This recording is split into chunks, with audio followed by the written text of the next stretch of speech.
Hello दोस्तों, कैसे हो आप सब। आई होप कि आप सब ठीक होगे और मैं भी बिल्कुल ठीक हूँ।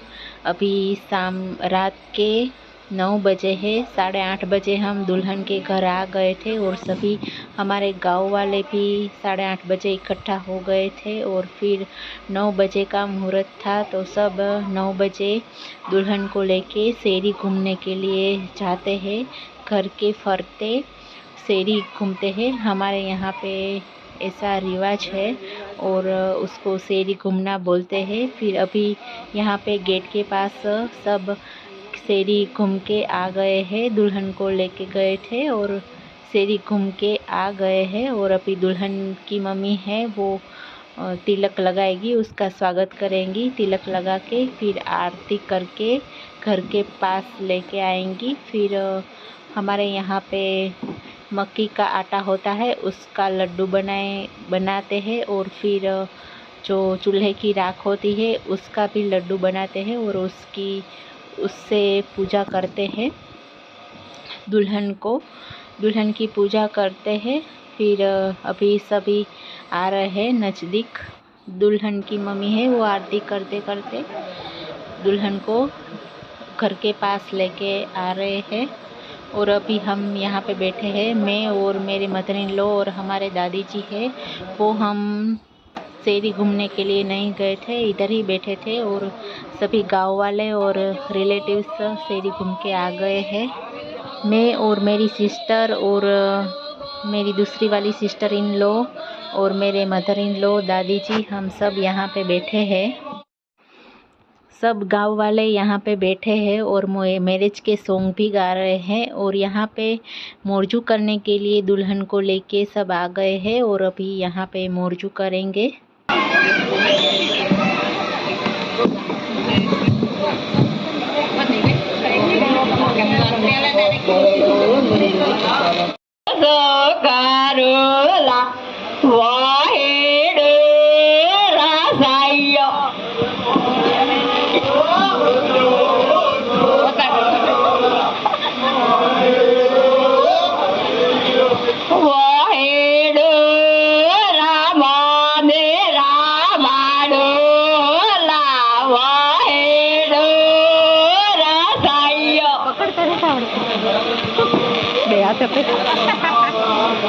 बारस ने बे पकड़ता न था तो बे हाथ पे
ये वाला प्रोग्राम ख़त्म होते होते 10 साढ़े 10 बज गए थे और रात भी हो गई है। लास्ट में सबको गुड़ बांटते हैं, सभी गांव वाले गुड़ लेके फिर अभी चले गए हैं अपने अपने घर, और अभी हम भी, मैं और मेरे मदर इन लॉ, हम दोनों भी हम अभी घर पे जा रहे हैं। ये वाला ब्लॉग आप सबको कैसा लगा कमेंट में ज़रूर बताना, लाइक करना, शेयर करना, सब्सक्राइब करना। मैं मिलती हूँ अगले ब्लॉग में। Bye bye.